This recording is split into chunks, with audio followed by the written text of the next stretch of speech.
Hello and welcome to History and Film. I'm Rich Simmons, and for the beginning of our third season here of History and Film, we're going to try to do something a little bit different, and I have a co-host today, Logan Dinning, who is currently in Afghanistan, which is kind of a neat use of modern technology that he can be my co-host halfway across the world. Logan, how's it going? Good, Rich. How are you? Doing good, doing good. Okay, so we're going to kick off today by talking about Time After Time for our Halloween episode because it has to do with Jack the Ripper. This is a movie I had not even heard of until I was kind of researching Jack the Ripper movies because he was about the right time period that we were looking for. And Logan actually beat me to watching it and said it was pretty nuts. And I just watched it today, and I have to agree, Logan, this movie was actually pretty darn cool. What are your general thoughts about it as like a movie in general? So I also had never heard of this movie before, but yeah, I mean, the first word that came to mind when I started watching it was bonkers. Yes, but in an awesome way. Like, it's not like an Oscar movie, but like I was just like grinning the whole time. Like, this is freaking ridiculous. Not in like a it sucks way, in a you gotta be kidding me way. This is insane. I'm having a lot of fun at how ridiculous this movie is. So I'm gonna do the normal thing and recap it, even though obviously Logan, you already know this is kind of more for the listener, and normally I'm not too worried about spoiler alerts, but this one is a little bit different. So we're doing this as a bonus episode because this obviously is not about a historical event, but it does talk about two historical figures that are perfectly fitting into our timeline here right at the turn of the 19th century into the 20th century. So we're actually going back a little bit. I think we left off with Life of Emile Zola that ended up in the 1890s, early 1900s, and this is actually starts in 1893 in London, and we meet author H.G. Wells. And Logan, I don't know if you've seen or any version of The Time Machine or read The Time Machine, but this is basically straight out of his novel, except they kind of made him the protagonist. Are you familiar with The Time Machine? I'm familiar with its existence. I don't think I never read it, and I don't think I ever saw the movie. Okay, but like I mean, I know that there is a property called The Time Machine by H.G. Wells, but that's about it. There's actually I actually watched it growing up. There's a version from 1960 that I would recommend over the more recent one that I believe has Guy Pearce, I think is the lead in it. But the 1960 version, I'm going to say it holds up. Just because, I mean, it was from 1960 and I was watching it, growing up 80s and 90s and enjoyed it then. I watched it semi-recently. It kind of holds up. Anyway, I recommend that just as a look at a good version of an H.G. Wells movie that is related to this in the sense that he basically tells his friends he has a time machine and he's too scared to use it. And he kind of has these ideas that the future is going to be this utopia and he's excited but also scared to use it. So, but concurrently, and I had to look this up, they were roughly contemporary. So the biggest thing is, so we meet H.G. Wells, but this is also after the cold open, where we see Jack the Ripper murder a prostitute, as he was wont to do, right? Yes. So now, jumping ahead to a little bit of a historical discussion, Jack the Ripper is an unsolved case. They never figured out who he actually was. So, and we can talk about that more at the end. But the conceit of the movie is that Scotland Yard is going to H.G. Wells' house to kind of warn him that he's in the neighborhood. And oh my gosh, they discover like the bag of the murder weapon there. And it turns out that Jack the Ripper is one of H.G. Wells' friends. Dun dun dun. And to escape Scotland Yard, he steals the time machine and travels to the present. But of course, the present is 1979 because this movie's 40 years old. I love it so much. Which, like, what an insane premise to a movie. I love it. So we watched this in the office here, like me and two or three other guys. You convinced them to watch it? And I was like, hey, yeah, let's watch this movie. It's called Time After Time, and they're like, what's it about? And I was like, well, H.G. Wells chases Jack the Ripper to 1979 in a time machine to try and stop him from murdering people in San Francisco, and they're like, that sounds insane. I'm like, it probably will be. Let's find out. And it does not disappoint.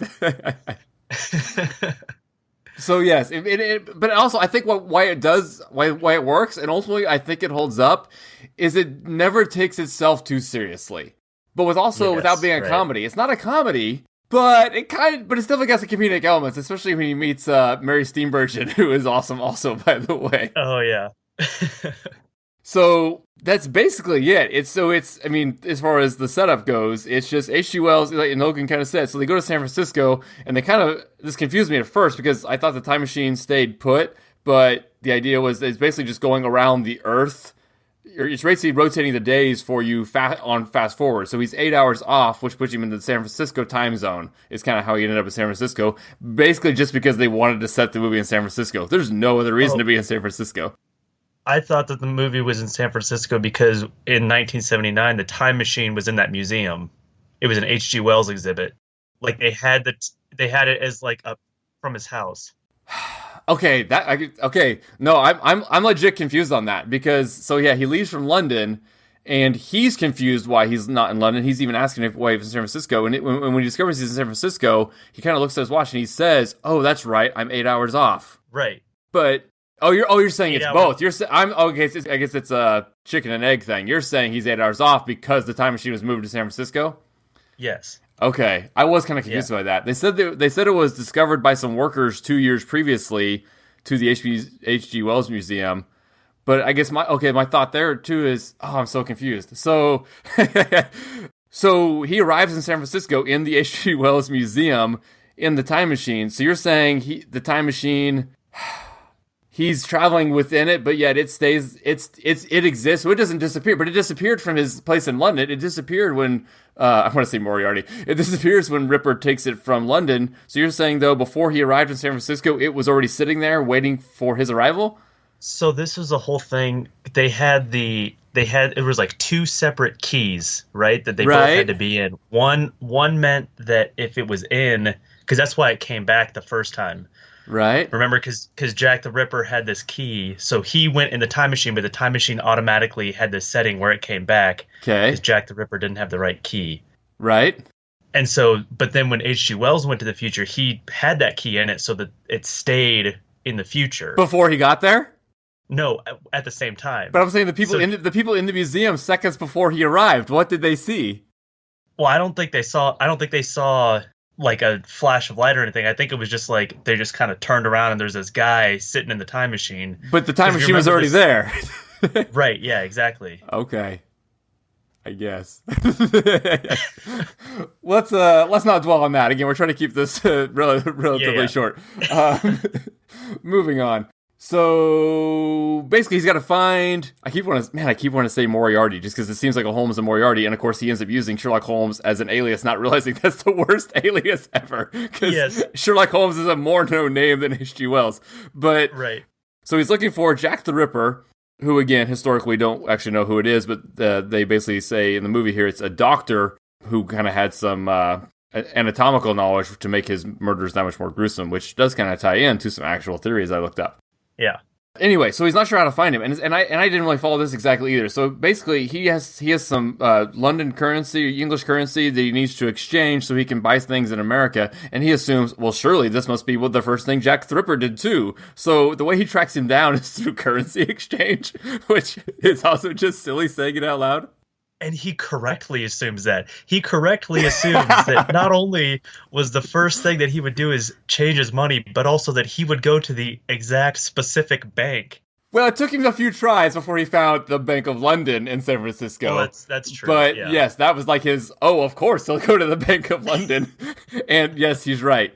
And then he happens to, find the teller at the right bank who does remember the odd British guy from just the day before, or however much earlier that same day. And then this gets us to our whole, basically, not even subplot. It almost becomes like the new main plot is, so the bank teller is played by a young Mary Steenburgen, who was super cute here. I don't think I've ever seen her in anything this long ago. And she's like immediately smitten with H.G. Wells, even though he doesn't look particularly dapper. I didn't think. No, I mean it's Malcolm McDowell. Right. For one, it's Malcolm McDowell, who's not he's not an ugly guy, but he's not known for his looks. He's not like. It's not like Chris Hemsworth where you're like, oh my gosh, like, No, right. He's like, darn near a step away from being the Steve Buscemi of his day, honestly.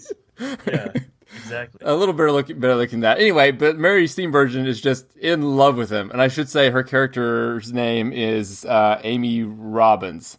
And anyway, so she does remember, and she says that she suggested that this guy he's looking for go to the Hyatt Regency Hotel. And of course, within like 2 minutes of movie time, H.G. Wells goes to the Hyatt Regency and is knocking on Jack the Ripper's door. I'm like, we're like 15 minutes into this movie, and he just found him.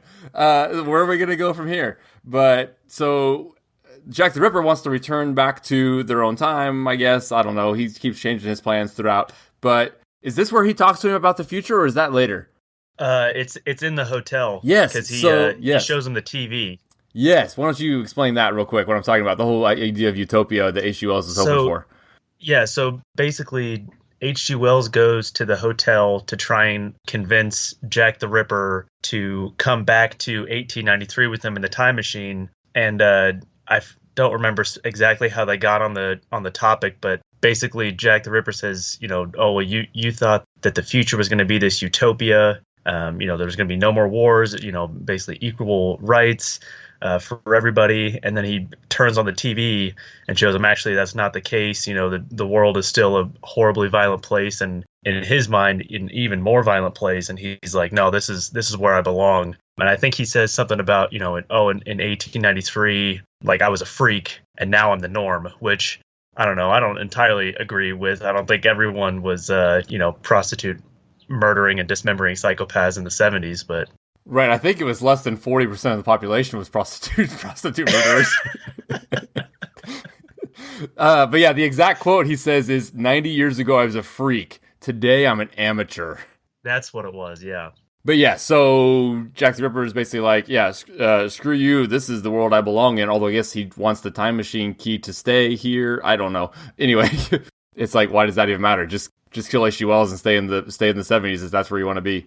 But exactly. Anyway, so he's fighting him for the key, and anyway, the maid walks in and kind of breaks up the fight. So Jack the Ripper runs off, but I think H.G. Wells still has the key.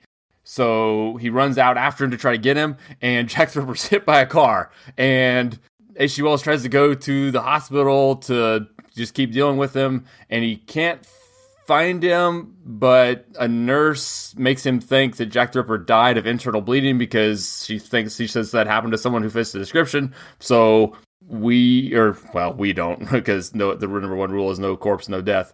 But H.G. Wells believes, I guess Jack the Ripper is dead. So how does he end up back then with the bank teller, with Amy? He just goes back to the bank. For reasons? Because I think it's because he wanted to ask her out. If you remember, he just goes back to the bank and he's like standing outside and she sees him and then she goes outside and asks him out. Right. She was definitely way more proactive, and I got a great line for that, but coming up. Yeah, so basically, I almost was kind of confused. For a little bit, I was like, is this movie so crazy that it actually did kill Jack the Ripper off screen, and now it's just going to be a romantic comedy going forward? And it was just the weirdest meet cute of all time. Which, honestly, at that point in the movie, I mean... I was all for it! Scene, I was like, flip a coin, honestly. Let's do it. Let's do it. No idea. This is so bizarre. Let's just go with it. He's dead. Mission accomplished. But so basically, they go on their first date. They're hanging out. They get along great. And I did make a note. So I know she's a little more than the big teller because it sounds like she had to earn her spot with the foreign currency thing. But doesn't it look like they went to the nicest restaurant in San Francisco? And how could she afford that? Oh, I have no idea. I don't know. I mean, I don't know if San Francisco was expensive in 1979, relative to the rest of the country as it is today. But it couldn't have been much cheap different still in 1979. It wasn't that long ago. But it's like a revolving, a spinning restaurant, on top of a tower or something that they go to. Right, because she wanted a good view for sort of romantic. And hey, she was just trying to, I guess, really impress him. She's just really into this odd-looking British dude who's really weird and makes no sense. She just decided he's cute. So... yeah, they run across a newspaper, so they don't see it. We see them as the viewer. They walk by a newspaper stand, and the headline is basically prostitute murdered. We're like, oh no, Jack the Ripper's not dead. He's now killing prostitutes in San Francisco. Oh no. Yeah. And so he goes back to Amy's place for yet another meal. Oh, they went to a movie in between, and that was kind of funny because he like ducks and covers when they're shooting guns on the movie, and basically, and she just like took off the whole second half of the day of work and is just hanging out. They're just hanging out, which is fine. Go back to her place, make dinner, and she's very forward, and basically what she even says, like, if you don't take me in your arms right now, I'm gonna scream or something like that. Yeah. And then of course he's then this upstanding, late 19th century British gentleman, so he's like, well, I don't want to compromise you or anything, so if we don't need to continue. And she's like, I have it written down here. He's like, I'm not forcing you to do anything. And she says, forcing me? My God, Herbert, I'm practically raping you. Oh my God, I know. Which I'm like, I don't think that line holds up really well. But man, that was, I laughed out loud on that one. I laughed out loud. Talk about a line you can put in a movie from 1979, but not from 2019. In general, so remember, PG-13 didn't exist at this time. This movie's PG. Right. And the language is, I don't think they say the F word necessarily, but the language and the innuendo is pretty high. And it almost just seems incongruous with the rest of the movie. Like, it almost just, like, the tone of the movie doesn't seem to fit in with kind of the sexual suggestiveness in the language. But it all works. Anyway, so the next morning, again, because it's kind of a romantic comedy now, on the radio, he hears about a prostitute murder, and they say it's the second, and that the method of murder was very similar, and so they think there could be a connection. And he's like, oh crap, I didn't see the body, so this must still be Jack the Ripper on the loose. I gotta find him. And okay, but he tries to tell everything to Amy, and I get a little confused here too. So she of course doesn't believe him, and he convinces her to go to the museum with him so he can prove himself, because he did tell her the day before, if I told you the truth of everything and why I'm here, you wouldn't believe me. And she just kind of cutely says, yes, I would. And so now that he's told her and she doesn't believe him, he kind of throws that back in her face. And she's like, fine, I'll give you a chance to explain yourself because I did say that. So they go back to the museum and they get in the time machine, and she's just basically rolling her eyes the whole time. They're in it for like a second. He's like, we're now 3 days in the future. And I'm like, This is the worst possible way to prove anything. But it does work because they get out of the machine and she sees the 3 days from then paper on the counter that says, I was a little confused at first too, but it says her death, right, in the paper? Yeah, it says that she was murdered. Yeah. Right. And then I missed, when did they go back to 3 days earlier? I didn't see that. Did I miss that? Because they did, right? I don't remember. I think it happened off screen, though. Gotcha. So that was a little confusing, too. They didn't stay 3 days in the future. They then took that paper and went back to when they had left, which, again, I think, it must have happened off screen or something, because the movie didn't really seem to explain that. And I'm trying to think, when did she convince him to go to the cops? Is this about when she convinced him to go to the cops? Yes, I think it is. Yeah, so she's convinced him to go to the police. So they know Amy's supposed to be murdered on Friday, and then there's another murder that's happening right about the day they're back, the 2 or 3 days before. And so she convinces him to go to the police. They, of course, don't believe him because he says his name is Sherlock Holmes. This is so ridiculous, Logan. I don't understand why he didn't just tell people his name was Herbert Wells. Like, no one's gonna know who Herbert Wells is. No one's gonna think, yeah. Even when he tells Amy, I'm Herbert. He says, my name's not Herbert Wells. My name is Herbert George Wells. And she's like, yeah, that's the same name. Yeah. And then H.G. Wells. And then, anyway, she doesn't believe. Anyway, so the cops, they're kind of intrigued. They do take down her address as the place he's staying at in case they need to be in touch with him. They don't try to commit him or anything, but they basically are like, yeah, whatever, dude. But then, as they're chasing down Jack the Ripper to the spot of that murder, because it was in the paper, they're following him to the park at like 3 a.m. He calls the police and says, you got to get there quick. The police do go to the park, but they're too late. And so then, because he was so accurate on predicting the murder, they go to Amy's house and bring him in. But they know Jack the Ripper's coming for her next because they saw her death in the paper. So they agree to basically leave, and they're going to meet at a hotel. He goes to buy a gun, which is basically, and even though he said he would never do that, basically just because they needed a way to separate them. And it is still semi-plausible that he kind of saw it as a dire situation. But on his way back, they arrest him, and Amy can't hear him shouting because she's crashed out on Valium when there's a murderer on the way. Oh, I forgot about that. Yeah, he's like, because I think they stop him, right? And they find the gun. Yes, And so right outside her the house. cops are hooking him up, and he's screaming at her window, and it just kind of like does the pan over, and she's just like out. She's like so stressed out. Don't leave me. Okay, promise you'll be back. If you're not back, I'm gonna go to this hotel. You need someone to relax. She's like, don't worry, I got some Valium. And so she's just conked out, and she basically wakes up just as Jack the Ripper's showing up, of course, because she was. Yeah. Anyway, so she hides in the closet. Now the movie does a really good job here. So they have him in for questioning, and he's now confessing. He's telling them he's H.G. Wells, that he came here in a time machine. Of course, they don't believe him at all. They think he's a suspect in the murders now, and actually in a pretty kind of badass scene, he says, "Fine, I'll sign anything you want. I'll confess to all the murders. You put something in front of me, I'll sign it. Just send a car over there now to check on her." I'm like, okay, right. Kind of cool. And they go there, and they're too late. We even see a dismembered arm on the ground, and the police are like, "Oh yeah, dude, sorry, you can go," which does seem kind of odd in and of itself, but they let him go. He thinks Amy's dead, and it's like, is the movie over? Like, what is happening? Jack the Ripper wins, but again, it's 10 seconds later. Jack the Ripper shows up. Is that the Presidio, that place in San Francisco with that cool little Roman-looking thing? I forget the exact name of that. Yeah, I don't know the name of it. I know that they, because they talk about it earlier in the movie when they're walking by it. That's one of the places that she takes them on their date. But anyway, so I think they're in the Presidio area, particularly at this little Roman thing that I know has its own name, and I think it used to be a science museum, or is a science museum now. Anyway, so Jack the Ripper shows up. Amy says, "Oh yeah, by the way," actually we don't know Jack the Ripper's there with her. First she says, "He killed my roommate." She killed my friend from work. She showed up to hang out and meet you. And oops, we forgot to tell her. They kind of don't dwell on that near enough, honestly. Again, did I mention we saw a severed arm on the ground in this PG movie from 1979?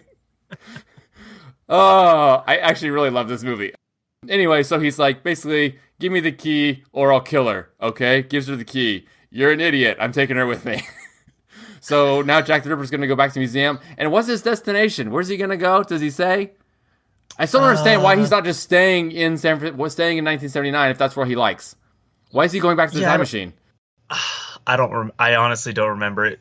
I have no idea. Which honestly is part of the charm of this movie. It doesn't matter. Yeah. Exactly. So H.G. Wells takes Amy's car. Amy's driving Jack the Ripper because he can't drive. But H.G. Wells watched very closely when Amy drove once, so he's got it down. Yes. Yeah, I thought that was funny. And he goes, R is for reverse, a D is for drive. What? Like, while he's live. So that's actually, so the screenplay and the director actually wrote it too. They actually do a really good job, as ridiculous as everything is set up and not really in a heavy-handed way too much. Like, there's, you know, the whole, you're familiar with the whole Chekhov's gun idea? Yeah. So, yes, they're setting those up all throughout and then paying them all off without it ever seeming too forced. Yeah, it was kind of silly that he was paying super close attention to her driving, but it made sense for the character being out of place and all that. Because in the moment, you're just chalking it up to, oh, he's just super fascinated by this, you know, invention of the automobile that he's never seen before. But then later on, he gets in the car, it's like, oh, they were setting that up so that he can now drive to save Amy's life. Right. And it's not like he's Steve McQueen or anything all of a sudden, although that would have been even cooler. Yeah. But anyway, so that he gets to the museum and there's the showdown. And again, of course, another thing I don't quite get, he gets in the time machine with Amy then he decides to let Amy go at the last second, I guess. I don't know why or exactly what happened there. Anyway, then is it Amy that pulls the key out, or the doctor pulls the key out from the side, the second key? Yeah, so the second key is, so you have to have both keys in because apparently one key makes the time machine return, like, without you, and then the one that he pulls out at the end basically makes the time machine stay, and he just gets sent just into infinity. Which is the exact phrase he says. Okay, so he just kind of goes out into the ether and is just lost in the nothingness because he doesn't have the machine with him. Right, basically, Okay. like the sequence that they show at the beginning when he's just kind of like flying through and all these colors are going by. It's Yeah. basically that for forever because he's not in the time machine anymore. Okay. So why have that removable? Because he has to have it be able to remove to stop Jack the Ripper eventually. Right, and they set it up. They set it up that's removable. Like in the very first scene, he's showing his friends in 1893 the time machine. He's like, pulls it out. Wouldn't want to travel without this. Wink, wink, and puts it back in. Like, they set it up. Oh, this was so much fun. Okay, so Jack the Ripper's dead, and here's then the cool part. So he's like, I gotta go back. It's my time. Amy's not. She doesn't want to go back to the 1893 because very much she's kind of very much a modern 1939 feminist. She has a career. She doesn't like the idea of going back to the 1890s, but they are very much in love at this point. And she kind of jokes that, all right, well, I'm changing my name to Susan B. Anthony. Just kind of a cool way to saying like I'm gonna basically be starting the women's lib movement in 1893. So just be warned. And so they go back to 1893, and he gives the little title card. And well, first I was like, thought it was almost like a joke, as if it had all happened, but no, it actually gave facts there at the end. So H.G. Wells's second wife actually was named Amy Robbins, and the movie basically says that he found her in 1979. I'm like, all right, that's pretty cool. But yeah, that little paragraph at the end, that was all true.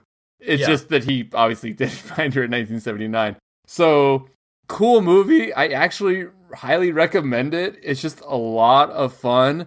And as someone who really likes Bill and Ted's Excellent Adventure, and has obviously talked about it throughout this podcast, and I kind of like doing these time travel movies for the podcast too. It's just kind of fun. Yeah, I just really recommend it. General thoughts before we get on to the historical side of this? I really liked it a lot too, and I thought that it had a creative way of dealing with time travel. So kind of one that I don't think I've seen in any movies before. Yeah, where it kind of its own shade. The person in the time machine can travel differently through time. Like he can send a person through time without sending the machine, or like the machine goes and then comes back, based on which key is inserted or removed. I just thought that was an interesting mechanism. So I'm trying to think, doesn't that seem like a dangerous failsafe because Ripper goes to 1979, but then the moment he leaves the machine, and he knew this would happen, he was just trying to escape. The moment he leaves the machine, the machine travels back to where it started, to London in 1893, because he didn't have the red key that H.G. Wells has. Right. So I'm trying to think. It's the kind of the same thing though. Like, when would that ever come up? So like, you have to leave the key in the machine. So if H.G. Wells takes it, he has the key on him. What keeps the key? What keeps the time machine there? The key's on his person. Yeah, the machine, I guess. I probably shouldn't be breaking this down too much, should I? Oh, wait, you're saying when Jack the Ripper goes? Well, no, okay, so Jack the Ripper goes, is it almost like the time machine returns to the time that the key is in? And it's not like the key? Yeah. Okay. I think that's how. Or I guess H.G. Wells traveled with the key in the ignition, literally, didn't he? Yeah. So maybe that's what locked it in. The fact that it moved to the location. Oh, so he basically reset the time machine's home location by having the key when he traveled. That's probably a way to look at it. Okay. Right, because then the first thing he does is he takes it out, because he's like, oh yeah, can't have anybody leaving with this. But again, that goes back to my idea that I don't understand why it wasn't an empty space in the museum. I'm still kind of confused. Anyway, let's move on. Let's move on to the actual history. So this is the Halloween episode. We're definitely going to get to Jack the Ripper, but let's do him last. So okay. First, a couple notes on the movie in general. This is probably not an actor you would have recognized, but like when the kid and the mom see him appear and like get out of the time machine, the little kid who says like, basically, oh hey mom, look at that man. I was like, it's Corey Feldman. It's Corey Feldman. Did you recognize him too? Oh my God, I know. No, well, so I didn't recognize him. I was like, he kind of looks familiar. Like, I wonder if he's somebody famous. And then I looked it up on IMDb. I was like, oh my God, that's Corey Feldman. Right. At 8 years old. Had to have been his first role, right? I mean, because he's like 6 years old. I knew he was a child actor. He was 8 years old. It was actually his 5th credit on IMDb. So this guy, wow, okay. So, and of course, that's probably part of why he's had kind of a messed up life, is apparently his parents got him into acting this early. And of course, he also got like molested and stuff when he was younger too. But that was all after this. But yes, it was interesting recognizing an 8-year-old Corey Feldman. Anyway, So actually I hadn't really looked yet on the writer director Nicholas Meyer. Okay. Oh, well there you go. He directed Star Trek II: The Wrath of Khan and Star Trek IV. Okay, so this is a guy who's Star Trek VI. Okay. That's funny that he's so he directed Time After Time, which is about Jack the Ripper time traveling to San Francisco, and then he directs Star Trek IV, which is the crew of the Enterprise time traveling to San Francisco. That's right. That's the one where they. Oh wait, it's San Francisco too. Oh my gosh. Yeah. Well, then the other crazy connection is Mary Steenburgen is in another time travel movie where when the guy tells her the truth, she doesn't believe him, and they fall in love and they end up being together anyway. She's Back to the Future 2 or 3. Yeah. Yeah. So I thought that was awesome too. So yeah, so that's pretty cool. And this would have been just 8 years after Malcolm McDowell did A Clockwork Orange. Mm-hmm. Of course, so I think he's younger than he looks in the movie. And I was looking up ages because my first thought when Amy / Mary Steenburgen had a crush on him was that the age difference seemed crazy. But Mary Steenburgen was 26 in 1979, and H.G. Wells was 27 in 1893. Oh, okay. So that matches up. I actually hadn't checked on the age of Malcolm McDowell in 1979. 36. So he was 10 years older than her. So he was 36 playing a 27-year-old. That's fine. That's fine. I can live with all that. Problem is, too, they didn't have as many. Now they got awards for everything. Like this, again, this isn't an Oscar movie, but this is the kind of movie that would have won some local stuff if there was more local stuff back in the day. You know what I mean? Right. Actually, I say that on IMDb here, it has it. So it won 3 awards at the Academy of Science Fiction, Fantasy and Horror Awards. Yeah, it won 3 and was nominated for 5 more. So, and Edgar Allan Poe, so it got some nominees. National Board Review nominee. It's a legit solid movie. Just not enough to cross the threshold into Oscar, Golden Globe stuff, and that's fine. But and then the Rotten Tomatoes. Have you checked that one recently either? No. Yeah, it's an 86% on Rotten Tomatoes on the critic score. Oh my! Well, and again, man, if I'm a critic, I'm giving this the thumbs up. This was just a blast, and I can't. Like I said, I don't even think Bill and Ted's is the best comparison because it's not a straight comedy to that. Honestly, maybe something like, did you ever see? It's another time travel one. Did you ever see Kate and Leopold? No. Okay, so in that one, it's Hugh Jackman is the guy who designs Tower Bridge in London, and also in like the 1890s. And I forget how he gets transported to the present. And actually, I forget the girl off the top of my head. But very much, it's kind of it's just more of just a fish out of water thing.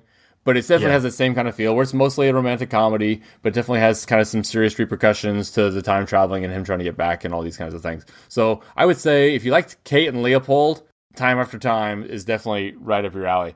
So H.G. Wells. So this was before he was 27. He wasn't a famous author yet. So Time Machine, his novel, came out 2 years later in 1895 when he was just 29. So the movie even kind of jokes that this adventure was maybe even then the inspiration for the novel, as opposed to the other way around. So I mentioned it being so similar. The movie's basically saying, because it based it off of his real life events. And then most of his big books were written in the 1890s. And again, if you don't know H.G. Wells, that's Time Machine, Island of Dr. Moreau, The Invisible Man, and War of the Worlds. Very iconic author that you've almost everyone, probably just darn near 100% name recognition on something of his, War of the Worlds and nothing else probably, if you haven't heard of H.G. Wells himself. And he was also, I actually hadn't made it that far on his Wikipedia page, he also was a bit of a historian. So I have a 2-volume set of basically of the history of the world by H.G. Wells. I haven't really read it yet, but he was, at least to some extent, a historian as well. I also found it interesting, so his buddies were calling him HG to his face, and I'm like, that seems odd. Some people do go by their initials, I get that, but even like J.K. Rowling is actually Joe in real life, if you know her. And on his Wikipedia page here, it says they actually called him Birdie in the family growing up. And so I would imagine if he's in his mid-20s just hanging out with his buddies, odds are they're probably calling him Birdie, as short for Herbert. And the guy who turns this friend who he plays chess with, who turns out to be Jack the Ripper, I think just straight up calls him Herbert, and he introduces himself to Amy as Herbert. So I doubt people. I mean, I don't know that for sure, but I would doubt people called him HG. It just doesn't flow real well, I guess. But yeah. Although supposedly my great grandpa went by WR, which also doesn't flow. And he would have been actually a contemporary, so maybe that was like a thing then, is to go by your initials, because actually, yeah, they're probably darn near the same age. Anyway, so let's see. So I really don't have much else about H.G. Wells, because he's not really the reason to do this. This is a Halloween episode, everybody. Let's talk about Jack the Ripper. Okay, yeah, this is definitely more entertaining having a guest on, Logan. Thank you. So I'm going to read from the Jack the Ripper Wikipedia page, and this is going to get dark real quick because this stuff is messed up. Yes. So, yes, if you aren't familiar, Jack the Ripper is a unidentified serial killer. It's just an unsolved case, right? So they never found the guy. Actually, there's a whole Wikipedia page on the possible suspects. Yep. It's crazy how deep it is. Like, just without fully counting there's probably 20 names of possible suspects with links to why they thought it could have been this person. And the whole idea that it could have been a doctor or a butcher was thoroughly investigated just because his murders were so gruesome. So they're actually not even sure how many murders were specifically tied to Jack the Ripper. Right. So the area that the murders were occurring in is Whitechapel, which is the east side of London. Between 1888 and 1891, there's a series of 11 murders that are known as the Whitechapel murders. 5 of those murders are called, if you're researching Jack the Ripper, they're known as the canonical 5. And those are the 5 that pretty much everybody agrees were definitely Jack the Ripper. But then there's 6 more that occur on either side of those 5 murders that are maybe him, maybe not, occurred in the same area around the same time. And some of them have similar, modus operandi. Some of them don't, which is why there's dispute. But, almost all the women killed in the Whitechapel murders were prostitutes. So not a great time to be a prostitute on the east end of London between 1888 and 1891. Yes, and they kind of talk about it could have been part of a larger anti-immigrant, anti-Semitic. There's just a lot of new people coming to the city, and it could have been even prompted by kind of a resentment towards that, maybe. And so let me see if I can find it here where it talks about the actual murder methods. So yeah, basically their throats were cut prior to abdominal mutilations. And that's a simple enough sentence to say, but just dwell on that for a second. Their throats were slit, and then basically he would remove organs from them. He says at least 3 of the victims had organs removed. And then there was something, so I'd heard of the movie with Johnny Depp called From Hell. I didn't realize why that movie was called that. Someone sent the letter. Yes, someone sent a letter to someone in Whitechapel, like an authority figure in Whitechapel. I didn't say it's specifically a cop, but they sent a letter basically taunting the people looking for him with half of a kidney. Right. So there was several people sending in. It was kind of, oh man, people are messed up. You talk about people are messed up on the internet now. Well, think about the time when there was no way to ever track you down. So there was apparently tons of people writing in pretending to be Jack the Ripper, and most of them was just considered hoaxes, and people could just, so people were messed up back then too. So, but this person, they believe, is the only letter that probably actually did come from Jack the Ripper himself, taunting the people after him because it actually had a human kidney with the letter. Right. Well, and those letters, that's actually the reason that we call him or her, which is actually one of the theories. A theory, that it was a woman, but that's the reason that likely a guy though. One of the reasons why we call him Jack the Ripper is because in one of the first letters that got sent, I don't know if it was sent to a German or sent to the police, but it was signed Jack the Ripper. Oh, okay. And that's why we call him Jack the Ripper. Right. I saw. Oh, yeah, that's right. I saw because they say that might have been actually a fake letter from the media to help sell papers and build up the whole mystique, but it worked, and we still use the name today. 120, 130 years later. Well, and in the Jack the Ripper letter, so not in the From Hell letter, but the first one where he says, where he calls himself Jack the Ripper, he mentions something about how the next victim is gonna he's gonna cut their ear off. Oh, and then that happened. Yeah, so one of the next victims, which I don't know if it was Catherine Eddowes, maybe, had a bunch of facial mutilations. One of which was one of her earlobes was cut off, which they don't know if that was just a coincidence. Oh, gotcha. So it's just close enough that it could have been from the actual guy, but also not close enough to where it could have been just coincidence. Right. I'm gonna let me read the From Hell letter here because it's just very, and of course they got the picture of it here on Wikipedia, which is just messed up. Like it looks like something out of a serial killer movie. Oh, because it's actually from the actual Jack the Ripper, and I didn't realize that this existed. Right? Isn't this crazy? Yeah. So it says at the top, "From Hell, Mr. Lusk, Sir, I send you half the kidney I took from one woman, preserved it for you together. Piece I fried and ate it, was very nice." And again, the punctuation is kind of erratic like that. I know that sounded weird. I may send you the bloody knife that took it out, if only you wait a while longer. Signed, Catch Me When You Can, Mr. Lusk. And again, this letter was accompanied by a human kidney. Oh, I'm sorry, half a human kidney, which this person claims to have eaten the other half. Yes. This is Jack the Ripper, guys. Holy cow. And again, they never caught him. They had 20-some suspects, interviewed them all, and there was multiple they thought might have been the guy. But again, obviously, it probably wasn't multiple. Well, I guess that could have been multiple. But there was no arrests were made. They didn't have enough evidence. They couldn't do it. Man, just, you think today with DNA evidence, it would have been a little easier. But this was messed up. And there's a reason that we're still talking about Jack the Ripper so many years later. Yeah.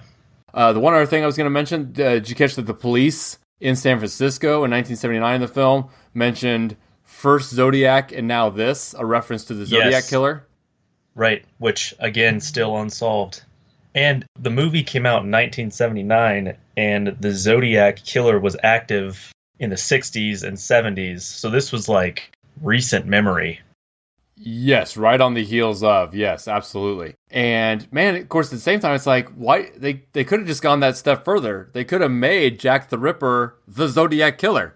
Oh man, wouldn't that have been crazy? Said it 10 years earlier. Yeah. And I mean, it doesn't work with then, H.G. Wells getting rid of him, and then it's probably not kind to the victims of the Zodiac killer to have a movie within memory of that, making a joke about it. So by saying that H.G. Wells killed him, probably not okay. Right. So that's probably why they avoided stuff like that. One other note I had is, so this is probably something you didn't necessarily catch. Did you notice the price tag on the TVs that he saw for sale when he was in 1979? No. Okay. So, obviously you saw the big, TVs back then were basically furniture. Just kind of the big, you basically had the, the TVs back then were furniture. But he sees this, I would guess it's probably a 24, 27-inch TV, just this giant cube of a thing. But a small TV by today's standards. The price tag on that TV was $440. Wow. So I think that's something that we definitely forget, is that TVs in the 1970s were more expensive than they are now, before you take inflation into account. Yeah. So taking inflation into account, TVs were probably, tenfold the cost that they were then, or are now? Oh, yeah, at least, yeah. Yeah, just because a 27-inch TV now, you get one for probably $80. And in 1979, it was going to cost you over $400. Right. And it was weighed 150 pounds and took up half your living room. Well, hey, and the reason I was kind of interested in this, so my TV stand that I watched the movie, I watched the movie on my TV is sitting on the TV stand that is my parents' 1970s box TV. That's awesome. And it's a little bigger than one of the I swear they said it was $1,000. Yeah. In the 70s. Right. And so we can't throw it out. I'm using it as a TV stand. One more thing I wanted to bring up. So yeah, you had mentioned the movie From Hell. It's the 2001 movie, Johnny Depp. So if any of the listeners out there are considering taking a peek, I would say you can probably skip it. It's not a particularly good movie, and it's not historically accurate either. But from what I understand, and I've never watched the series, but there's a 1988 miniseries called Jack the Ripper, where the investigator investigating the Jack the Ripper murders is played by Michael Caine. Oh, interesting. The Johnny Depp movie is only a 57% on Rotten Tomatoes, and I think I even saw it in the theater, and it was very unmemorable. Yeah, I'd seen it a few years ago. It's kind of garbage. Yeah. Okay. So, yes, good to be back. I think it's going to be more fun having Logan and possibly other people, just depending on Logan's schedule. I mean, I'll have you on every week if you want to do it, but I don't know if you'll be able to keep up with watching all these movies here. But yes, so welcome back, everybody. Season 3, if you want to call it that, of History and Film. We'll be back next week with Battleship Potemkin and continue every other week here going forward until we get through 75 total on our list. So thanks for listening, and catch you later. Happy Halloween, everybody.